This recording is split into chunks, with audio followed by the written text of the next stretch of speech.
तो दोस्तों Q&A की एक नई वीडियो में आप सबका स्वागत है। जिन साथियों ने हैशटैग बोलो राजगुरु जी के साथ मुझसे सवाल पूछे हैं, उन्हीं सवालों के जवाब इस वीडियो में देने वाला हूं। नमस्कार साथियों, मैं हूं आपका अपना साथी राजगुरु जी। तो चलिए दोस्तों, आपके सवालों का सिलसिला शुरू कर लेते हैं। और आज के हमारे पहले साथी हैं जिनका नाम है हिंदू भाई, और इनका सवाल यह है, नमस्ते गुरुदेव जी। नमस्कार, और एक बार और नमस्कार। मैं एक ई मित्र संचालक हूं।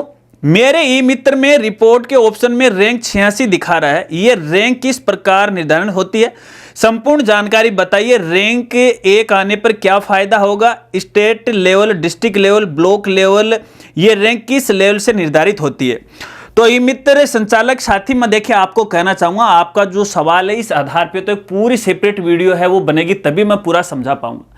लेकिन फिर भी आपको शॉर्ट में जानकारी देना चाहूंगा। देखिए, ये जो यहाँ पे ग्रेड ये लागू करते हैं या कैटेगरी करते हैं, या फिर आप ये जो बोले ना रैंक, ये है ना, तो ये आप जिस प्रकार का काम करते हो ना, उसी प्रकार से आपकी रैंक का निर्धारण होता है कैटेगरी का, जैसे ए बी सी डी, इस प्रकार से, ठीक है ना। जो ज्यादा यहाँ पे ट्रांजैक्शन करेगा उसको ए कैटेगरी में लेके आएंगे, उससे कम करेगा बी कैटेगरी में लेके आएंगे। अब ए कैटेगरी का मतलब ये है कि अगर आप ए कैटेगरी में आ जाते हो तो यहाँ पे आपको थोड़ा कमीशन ज्यादा मिल जाएगा बी कैटेगरी के तुलना में, है ना। बस यही है, बाकी कोई नहीं है। अब ये मित्र वाले है ना, बहुत सारे काम भी करते हैं, पैसा नहीं आता है, कैटेगरी निर्धारित कर दी, तो जब तक ये कैटेगरी वो निर्धारित नहीं करेंगे, ये मित्र वाला काम कैसे करेगा? हालांकि ये मित्र वालों को ज्यादा फायदा नहीं इसमें, जो एलएसपी है उनको ज्यादा यहाँ पे फायदा हो रहा है, ठीक है ना। और मैं कोई मित्र नहीं चलाता हूं, देखिए मैं आपको बताना चाहूंगा। हालांकि जानकारी पूरी मैंने चला के ये छोड़ दिए बहुत पहले, लेकिन इससे कोई फायदा नहीं है, ई मित्र का कोई फायदा नहीं। इसके साथ आपका दूसरा काम होना जरूरी है। आशा रखता हूं आप समझ गए। चलिए अगले साथी का कमेंट लेते हैं, और नाम है इनका success classes SDP sir, DP sir. तो इनका सवाल ये है, मान्यता रजिस्ट्रेशन फॉर्म कब से आएगा स्कूल के? तो डिप्पी सर देखिए, मैं आपको बताना चाहूंगा, थोड़ा सा और वेट कर लीजिएगा, क्योंकि अभी तक के विभाग की कोई मंशा नहीं है फिलहाल फॉर्म को स्टार्ट करने की। हालांकि मैं आज से 2-4 दिन पहले, 2-4 क्या 5-7 दिन होंगे, तो मैं खुद यहाँ पे निदेशालय गया, तो जो वहाँ पे साथी लोग बैठे हुए हैं, जो भी कर्मचारी, उनको खुद ही नहीं पता था। बोला यार अभी तक सरकार के कोई आदेश हमारे पास नहीं है, इस बारे में हमारे पास भी कोई जानकारी नहीं है। तो देखिए, वैसे तो फॉर्म है फरवरी, मार्च, अप्रैल में भरते हैं हर साल, लेकिन पिछले साल तो अक्टूबर में शुरू हो गए थे इलेक्शन की वजह से। लेकिन मैं जल्दी एक वीडियो बनाने वाला हूँ, क्योंकि बहुत सारे साथी हैं मान्यता को लेके बार बार मुझे मेल्स कर रहे हैं, मैसेज भी कर रहे हैं कि सर बताइएगा आपकी मेंबरशिप के बारे में। तो नए रूल और रेगुलेशन में आपको बताऊंगा, चिंता मत कीजिएगा, बस मेरे साथ आप जुड़े रहेगा। चलिए अगले साथी का सवाल लेते हैं, और पूछने वाले हैं एजुकेशन वाला, और इनका सवाल है, सर नमस्ते जी। नमस्कार, मैंने आरबीसी बोर्ड 2024 की कॉपी रीचेकिंग करवाई, लेकिन उसका रिफंड अभी तक बैंक अकाउंट में नहीं आया। क्या सर बैंक अकाउंट बंद में रिफंड नहीं आ सकता, या बोर्ड ने अभी तक रिफंड स्टार्ट नहीं किया है? प्लीज सर बताइए। तो भैया एजुकेशन वाले, मुझे एक बात बताओ आप, कि एक गाड़ी खराब हो गई, ठीक है, और उसमें आप पेट्रोल या डीजल डाल दो, क्या गाड़ी स्टार्ट हो जाएगी? मुझे बताओ, ये सवाल मैं आपसे कर रहा हूं, कमेंट करके मुझे जरूर बताएगा। और मेरे ख्याल से वो गाड़ी है वो स्टार्ट नहीं होगी। तो भैया जब आपका बैंक खाता ही बंद है तो पैसे कैसे आएगा? दवार तो बंद यहाँ पे होगी। दूसरी बात आपको बताना चाहूंगा, ये रिफंड तभी मिलता है जब आपके यहाँ पे नंबर बढ़े हैं। नंबर बढ़े तो मिलेगा। अभी रिफंड की प्रोसेस है बोर्ड के द्वारा शुरू नहीं की गई है, धीरे धीरे की जाएगी, जिसकी जानकारी SMS के द्वारा आ जाएगी।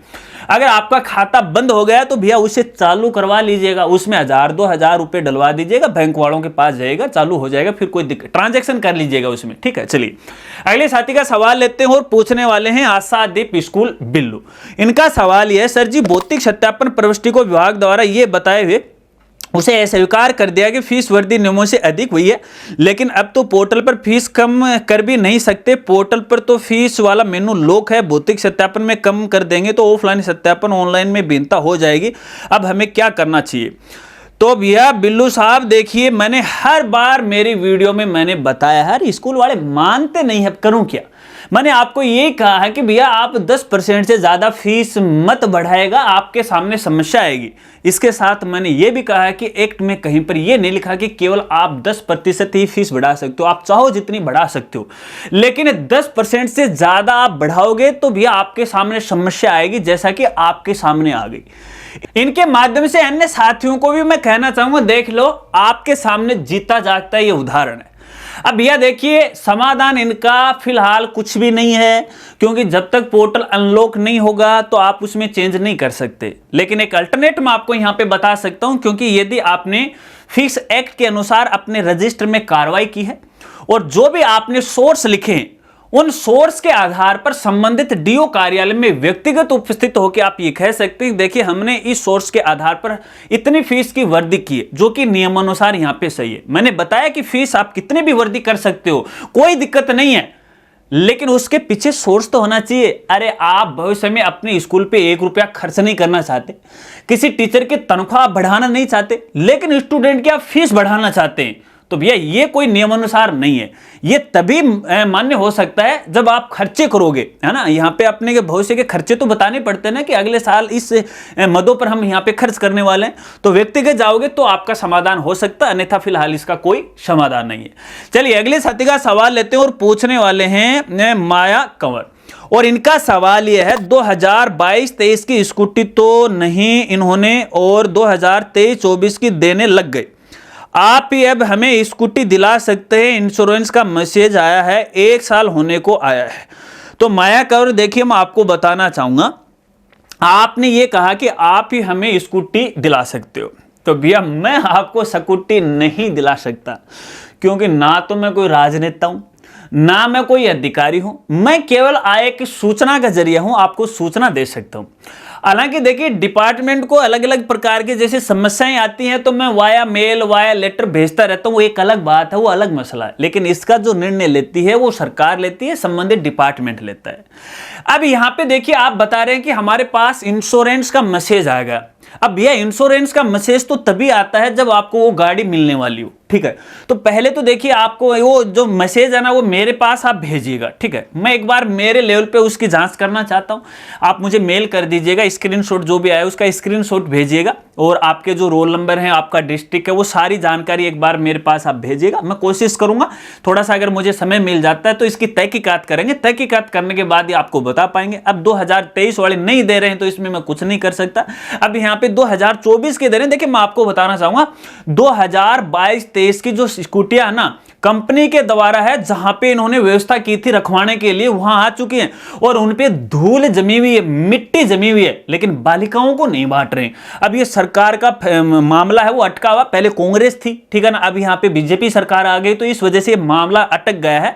अब देखते हैं आगे इन बच्चों को देंगे या नहीं देंगे। तो भैया फिलहाल तो मैं भी आपको कोई जानकारी नहीं दे सकता, और मैं ऐसे हवा में बातें नहीं करता हूं। जब तक विभाग के कोई दिशा निर्देश नहीं आ जाते तब तक मैं भी यहाँ पे चुपचाप वो बैठा रहता हूं, ठीक है। चलिए फिर भी आपका नाम आया मिलेगी, शायद अगर आप 12वीं क्लास की कक्षा के अंदर हैं और आप शायद आपको 1 लाख रुपए तो मिल गए होंगे। स्कूटी अगर लिस्ट में नाम आया तो आज नहीं तो कल मिलेगी, और कल नहीं मिलेगी तो भैया गवर्नमेंट जाने और ऊपर वाला जाने, मैं तो नहीं जानता कब मिलेगी, ठीक है। चलिए अगले साथी का सवाल लेते हैं और पूछने वाले हैं रामकरण मीणा, और इनका सवाल यह है जी, अपार आईडी में प्लेस की जगह स्टूडेंट का प्लेस लिख दिया सॉल्यूशन।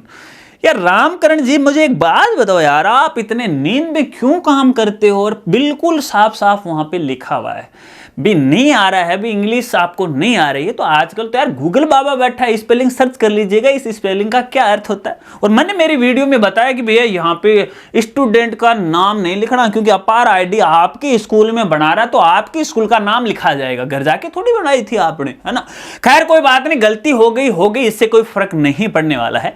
फिलहाल आप अपने लेवल पे इसमें किसी प्रकार का चेंज नहीं कर पाओगे। अगर आपको चेंज करवाना है तो डिस्ट्रिक्ट लेवल का जो यूडाइस का प्रभारी है वहां पर आपको व्यक्तिगत जाना पड़ेगा, आपकी समस्या लिखित में देनी पड़ेगी, तो वो प्लेस है वहां पे चेंज कर देंगे, ठीक है। चलिए अगले साथी का सवाल लेते हैं और पूछने वाले हैं पूजा राजपुरोहित। इनका सवाल यह है 2022-23 वालों को स्कूटी कब मिलेगी? सर इंश्योरेंस का मैसेज आया था, मतलब एक ही मैसेज है, 2 बार कर रहे हैं, लिख रहे हैं, अलग अलग आईडी है, क्या 2 बहनें हैं कि 2 भाई ही के ही, मेरा समझ में को नहीं आ रहे हो। तो मैं सवाल को जवाब ताने दे चुके हूं पहले, तो भैया मिलेंगे, जब मिलेंगे मैसेज आ गया है तो मैंने एक बार भेज दो, ठीक है, चलिए अगले साथी का सवाल लेते हैं और पूछने वाले हैं अशोक नवल। इनका सवाल यह है, सर जी अपार आईडी में एक फोन नंबर को 3 स्टूडेंट की आईडी में लगा सकते हैं क्या? भैया अपार आईडी में कोई दिक्कत नहीं है, दिक्कत अपने यूडाइस पोर्टल में। अब यहां पे देखिए, मैंने इसको ज्यादा तो ट्राई नहीं किया, लेकिन आप ट्राई करके देख लो ना एक बार कि जो भी एक अभिभावक के यदि 3 स्टूडेंट है, सेम नंबर आप डाल लो उनके डेटा में, फिर बनाने की कोशिश कीजिएगा। अगर पोर्टल आगे नहीं बना रहा है तो नहीं बना पाओगे, बना रहा है तो आपका काम हो गया। क्योंकि मुझे ये अपना जो अपार आईडी वाले ना, उन्होंने भी मुझे ये जानकारी दी थी कि भैया 5 नंबर तक प्रॉब्लम यहां पे नहीं आएगी, ठीक है ना। तो एक बार आप कोशिश कर लीजिएगा, क्योंकि मेरे पास तो इतने बच्चे नहीं है जो एक ही अभिभावक के हो, तो मैं तो प्रैक्टिकल करूंगा तभी आपको जानकारी दे पाऊंगा। और मुझे भी बताना अगर ऐसा हो जाता है, नहीं होता है, तो मुझे मेल के द्वारा आप जरूर सूचित करना, ठीक है। चलिए अगले साथी का सवाल लेते हैं और पूछने वाले हैं सर जयपुर, पूछने वाले हैं देशराज, और इनका सवाल यह है, sir Jaipur 12th science stream OBC Indira Priyadarshini award कितने प्रतिशत वाले का नाम है, यही बता दीजिए प्लीज, इंस्टाग्राम अकाउंट ही नहीं है मेरा। तो देशराज जी मैं कहना चाहूंगा, ये बात मैंने जच्ची को ना कि तारकन इंस्टाग्राम को नहीं हो सका, रील कठोन देखो रहते, मैंने बताओ तो सीधा रील कौन देखोगे ना, खाओ माँ की सोगन में रील कौन देखा है, रील देखो तो इंस्टाग्राम पे अकाउंट नहीं भैया, अहिया तो रील देखे जा आत को ना, झूठ बोल रहा पूरी पूरी दिखे लाग रही है, धोली धोली दिखा लाग रही है, देखे मेरे फोन ही बताओ कि प्योर झूठ बोल रहे हो कैंडिडेट, है ना। खैर कोई बात नहीं भैया, देखिए मैं आपको बताना चाहूंगा, मैं प्रत्येक जिले की मेरिट लिस्ट वो नहीं बता सकता आपको, मैंने उसका सोर्स आपको बताया। सोर्स यही है, अगर आपको ऐसा लग रहा है कि आप जिले के अंदर टॉप हो, ठीक है ना, तो वैसे तो देखिए सूचना आपकी स्कूल में भी आएगी फॉर्म भरवाने के लिए। फिर भी अगर मान लेते हैं कि बाय चांस नहीं आती है, तो आप व्यक्तिगत डीओ कार्यालय में जा सकते हैं। व्यक्तिगत नहीं जाओ तो भैया गूगल पे सर्च कर लो, आपका जो जिला शिक्षा अधिकारी कार्यालय का जो फोन नंबर है वो सर्च कर लो, फोन कर लो कि साहब देखो दा मेरो नंबर आया हो नहीं आया, वह लिस्ट खड़े है जो। और वैसे भैया स्कूल जो डीओ है ना, हर एक प्रत्येक स्कूल में जिन बच्चों का नाम आया है उनके लिस्ट में नाम आता है जी, वो भेज देता वो जानकारी। मेरे ख्याल से ये भी समस्या यहाँ पे नहीं है। थोड़ा प्रयास आप करो यार, सारा काम मैं कर दूंगा तो फिर आप क्या करोगे, और आप वाला काम सारा मैं कर दूंगा तो फिर मैं क्या करूंगा, है ना। तो समझा करो इस चीज को, सारी जानकारी है, एक एक पॉइंट की मैं नहीं बता सकता, इसका मुझे खेद है, आपसे माफी चाहूंगा। चलिए अगले साथी का सवाल लेते हैं, और सवाल तो लगभग यहाँ पे कंप्लीट हो चुके हैं। आशा रखता हूं आपके सवालों के जवाब आपको मिल गए होंगे। अगर आप मेरे द्वारा बताए गए जवाब उत्तर से संतुष्ट हैं तो आप अपनी राय कमेंट करके मुझे जरूर दीजिएगा। अगर वीडियो आपको अच्छा लगा तो वीडियो को लाइक कीजिएगा, दोस्तों के साथ जरूर शेयर कीजिएगा। अगर आप भी चाहते हो कि आने वाले Q&A वीडियो में इसी प्रकार से आपके सवाल को शामिल करूं, तो जब भी आप अपना सवाल लिखो तो हैशटैग बोलो राजगुरु जी के साथ अपना सवाल लिखा करो, और सवाल अच्छा और यूनिक रहा तो आपके सवाल को भी शामिल कर लिया जाएगा। मिलते हैं फ्रेंड्स अगली एक नई वीडियो के साथ, तब तक के लिए जय हिंद, जय भारत।